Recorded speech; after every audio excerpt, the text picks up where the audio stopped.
Sénégalaises, Sénégalais, mes chers compatriotes, hôtes étrangers qui vivaient parmi nous, la tenue de l'élection présidentielle que nous venons de vivre consacre avant tout la victoire du peuple sénégalais dans le combat engagé pour la défense de sa souveraineté et des valeurs démocratiques. Cette victoire est donc celle de toutes les Sénégalaises et de tous les Sénégalais d'ici et de la diaspora.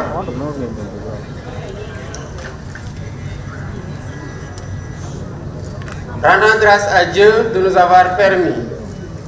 de vivre ce moment historique de la vie de notre nation,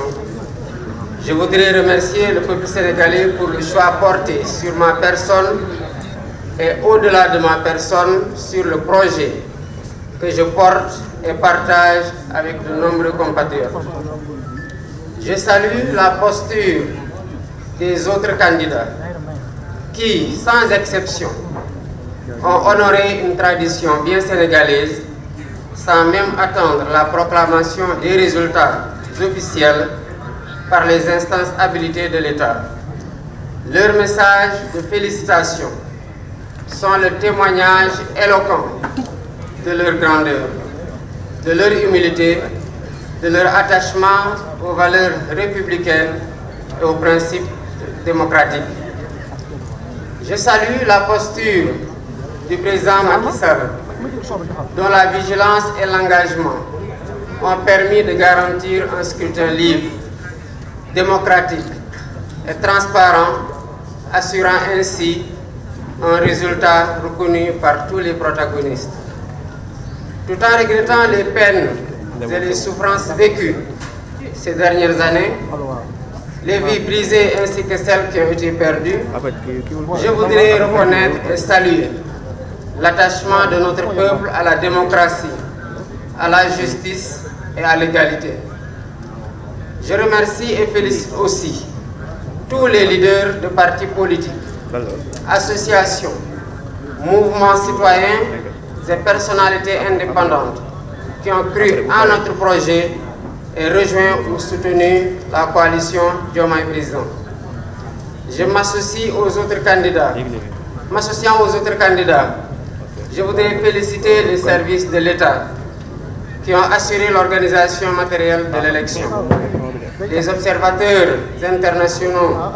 que j'associe également à mes remerciements témoigneront sans doute de la régularité du scrutin. En m'élisant président de la République, le peuple sénégalais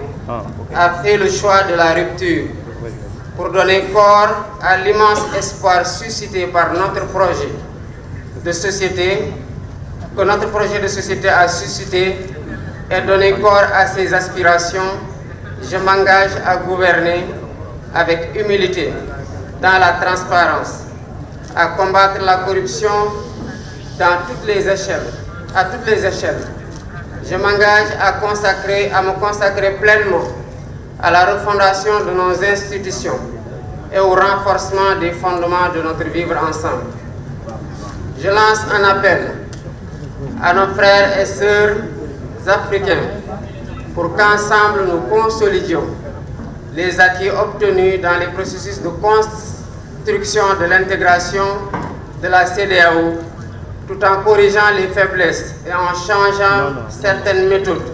stratégies et priorités politiques. Je mènerai des actions similaires avec la même abnégation pour l'unité et l'intégration politique et économique du continent. Je voudrais dire à la communauté internationale, à nos partenaires bilatéraux et multilatéraux, que le Sénégal tiendra toujours son rang. Il restera le pays ami et l'allié sûr et fiable de tout partenaire qui s'engagera avec nous dans une coopération vertueuse, respectueuse et mutuellement productive. J'ai une pensée pour les femmes et les jeunes une partie importante des ressources de la nation sera mobilisée pour abréger leurs souffrances et leur manque de perspective.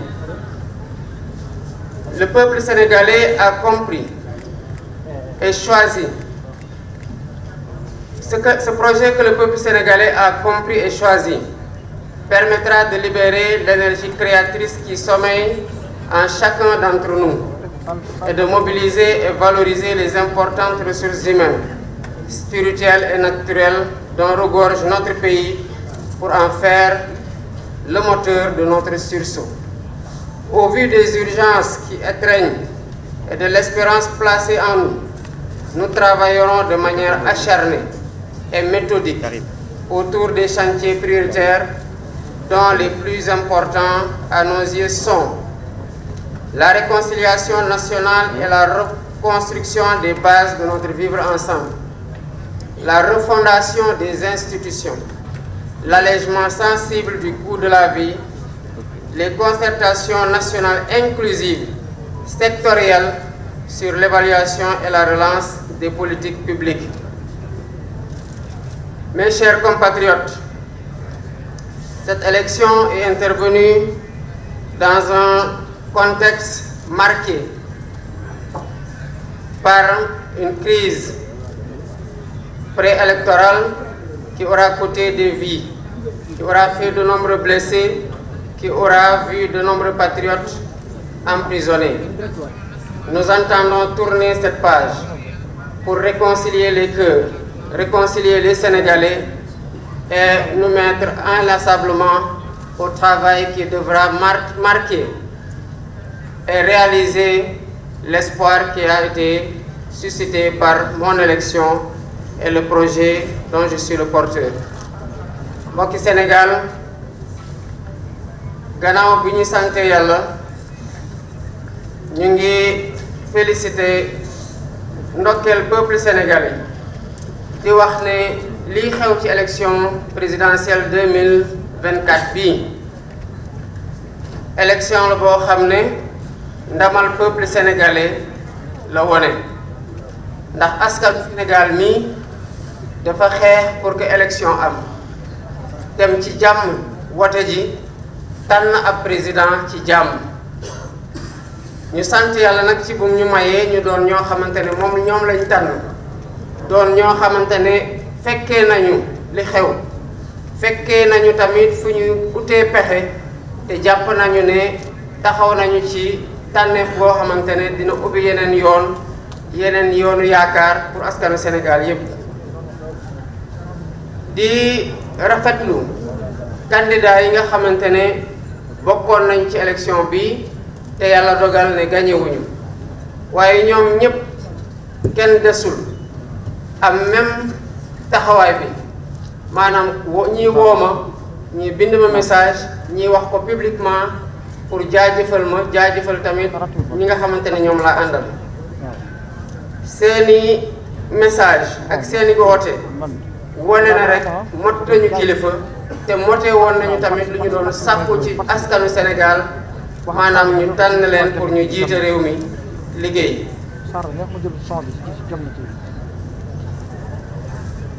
loolu di wone que Sénégal benn xeetu askan la boo xamante ne askan gu màgg la askan gu xam lu mu bëgg la askanu bañkat la waaye tamit askan la boo xam ne jàmm rek a ko soxal di rafetlu tamit taxawaayu président de la République Macky Sall ndax ci fan yii ñu weesu taxawaayam moo waral ñu am élection bi mel ni bi ñu am bi gannaaw bi résultat bi génnee amul kenn koo xamante ne diingat na résultat bu ñu am di naqarlu nag ñi nga xamante ne laata ñuy egg ci élection li fi jot a xew tax na mu am ñi ci am ay gaañu am ñoo xamante ne ñàkk nañ ci seen bakkan am ñoo xamante ne ñu bari dem nañu kaso ñu di leen fàttaliku di leen ñaanal di leen masaw ñoom ak seen njaboot te di leen dig ne yu mel noonu Sénégal incha allah dootu fi amati di wax ne rek askanu Sénégal ak lu ñu mën ti wax mën nañ ko seedal ne ñu fonk seen bopp la ñu xam fu ñu bëgg a jëm la ñu bëgg ay njiit yu baax lañu te ñu bañ nooteel la ak injustice. may féliciter jaajëfal di ndokkeel ñi nga xamante ne ay leaderu parti politique lañu wala ay leaderu association wala ay leaderu mouvement citoyen wala sax ñu doon ay kilifa yoo xamante ne féetewuñu fenn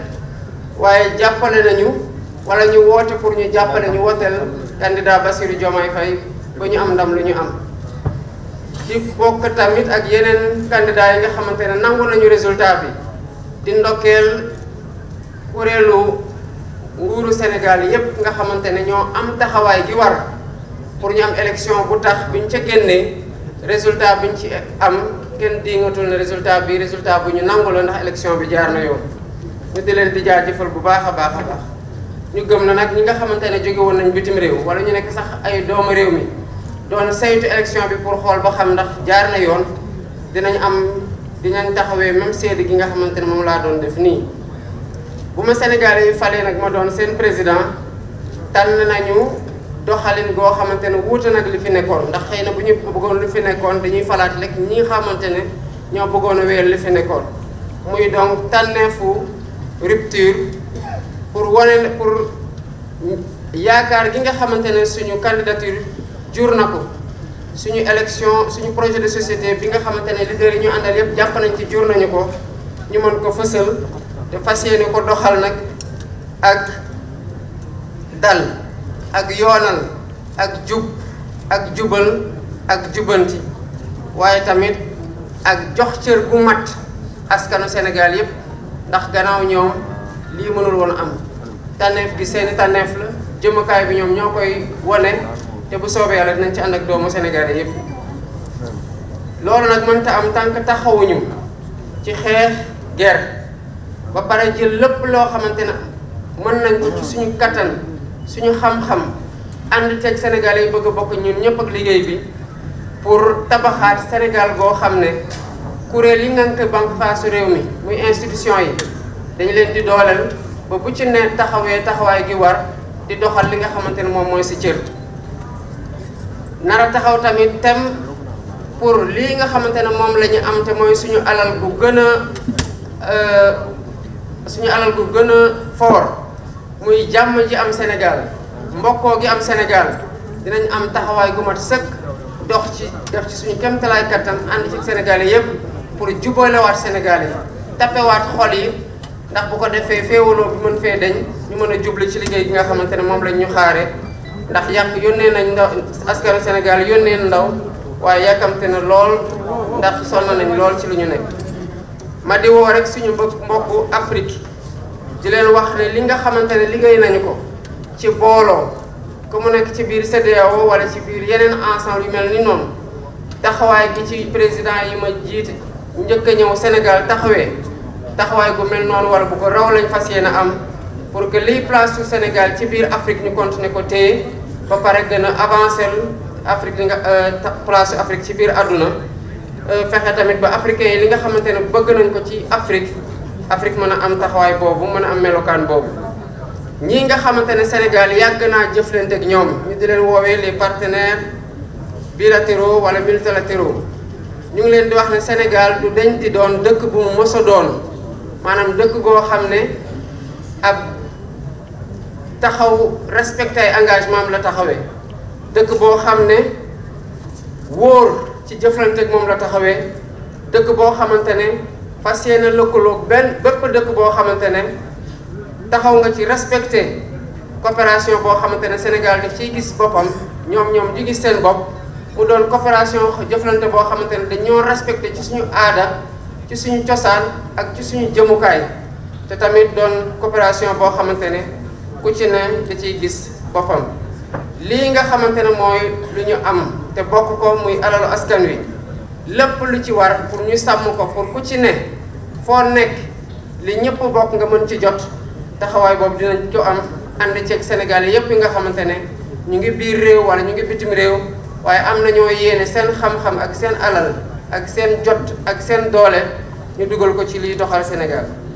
loolu nag ku ko wax ne am na yu jàmp yoo xamante ne war nañ ko jël en charge maanaam war nañ ko jël liggéey ko ci lu gaaw a gaaw muy boolewaat Sénégalais yi tabaxaat li nga xamante ne ci lañ doon sukkandiku pour que Sénégal doon lu mu doonoon maanaam doon benn réew moo xamante ne benn bopp la te kenn mësu koo mën a xar ñaar te féewaloo gi fi commencé woon juddu ñu fexe ba tabaxaat lépp boolewaat ñëpp pour ñu mën a juboo gi mën a tax ñu jublu ci liggéey bu koy suqat li nga xamante ne tamit mooy bànqaasu réew mi mooy institution yi gis nañu ne laaj nañu ñu taxawaatal leen gën leen a dëgëral taxawaatal leen ba benn bu ci noot boppam ba benn bu ci ne li ñuy xaar ci yow nga mën ko doxal bu mu mat sëkk muy refondation institution fi ñu jaar yépp tamit donte yaakaar juddu na foo jaar neewoon nañu la ne Sénégal nit ñi sonn nañu dund gi cher na lañu lay wax kon lépp li nga xamante ne war nañu cee taxaw ba Sénégalais yi gën a dund gi gën a oyof ci Sénégalais yi paju mi gën a yomb ci Sénégalais yi njàng mi gën a yomb ci Sénégalais yi dinañ ko taxawee ba mu mat sëkk te mu doon loo xamante ne ci suñu priorité lay bokk waxtaan tamit dinañ ko jëmal waxtaan ak Sénégalais yépp ñi ñu bokkal nar a bokkal nguur gi ak ñi bokk ci kuje gi nguur gi di doxal te jox cër gu mat sëkk kuje gi waxtaan ak ñoo xamante ne tamit bokkuñu ci langue politique waaye ay Sénégalais lañ à part entière am seen kàddu gu ñu war a fësal ci liy doxal réew mi am seen loxo gu ñu ci war a dugal seen i xam-xam maanaam li tubaab di waxee ay concertation yoo xamante ne secteur yëpp la nar a boole pour ñu tabax jëmukaay goo xamante ne ñun ñëpp a fay jublu bàyyi lépp luy xuroo bàyyi lépp luy xiiroo lépp luy ŋaayoo mayante cër te dox jëm ci objectif boobu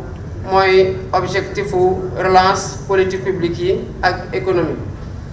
lii moo nekkoon li nga xamante ne gannaaw bi ma jaajëfalee ñëpp ñi nga xamante ne liggéey nañ liggéey gu mucc ayib pour élection bii ñu am ko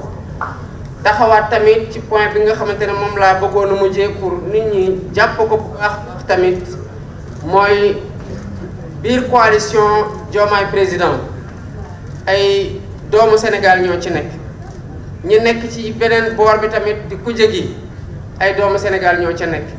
ku ci nekk jàpp nañ ci yàqin ne liy defar Sénégal moo la tax nga taxaw loolu nag dinañ ci ànd ak ñëpp waxtaan ceeg ñëpp di dalal xelu ñëpp ne lii nga xamante ne ñu ngi koy doxal naa ci ànd ak ñëpp ñu bokk ci kuje gi ñu bokk ci parti politique ñu bokkul ak parti politique bi pour ñu waxtaanee li nga xamante ne ñun ñoo ko moom ñoo ko bokk te mënuñu ko séddoo muy Sénégal di jaajëfal nag ñi ñu àndaloon ci élection bi muy ñi yore woon les leaders nu ma ko waxee sànq parti politique yépp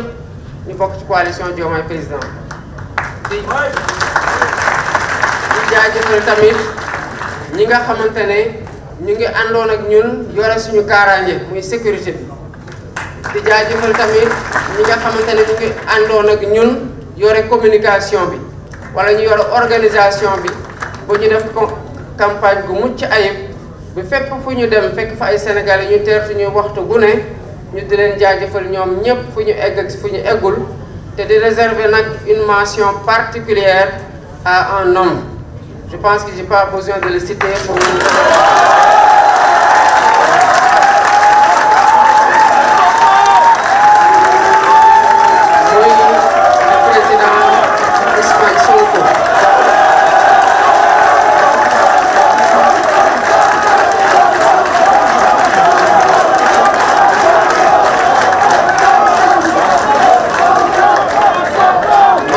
particulière boobu ma koy defal dañ ko ci ndokkeel ci gis-gisam ci détachement am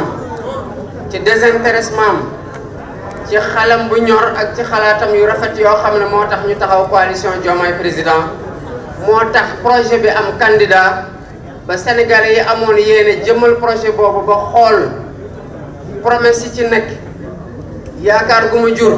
naka lañ ko fas yéene doxalee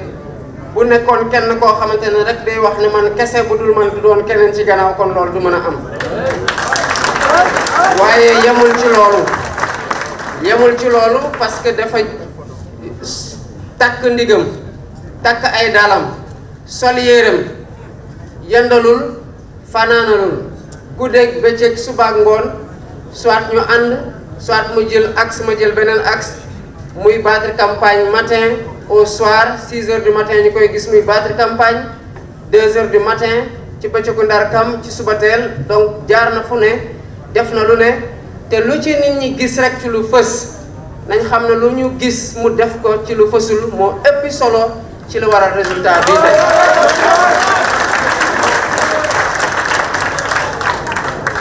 kon mënuñu ko bañ a beral loxo te bu ngeen seetloo saa yu may jëf prise de parole